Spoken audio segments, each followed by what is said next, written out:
Ça va?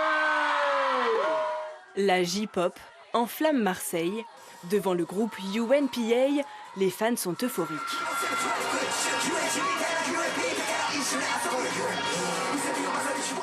Suivi par plus de 32 000 personnes sur Instagram, UNPA était très attendu.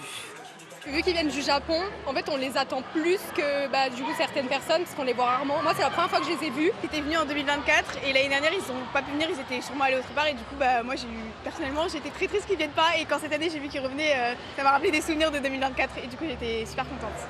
Le temps d'un week-end, Marseille devient le repère des amoureux de la culture japonaise. Stand de stickers, d'affiches, de peluches et des librairies de manga.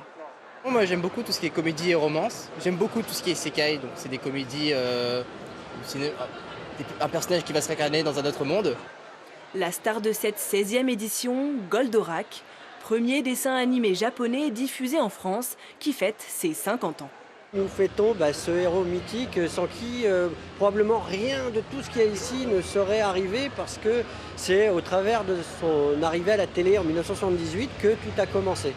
Autre attraction, le cosplay, s'habiller comme un personnage de fiction. Ce phénomène, né au Japon dans les années 80 et arrive en France dans les années 2000.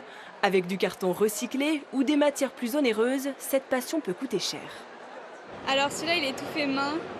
Si je devais faire une estimation, ce serait peut-être 800, 1000, quelque chose comme ça. Et moi en tout l'achat j'ai dû en avoir pour dans les 300 € minimum. Parce que y a des choses qui font partie d'autres cosplays également bien sûr.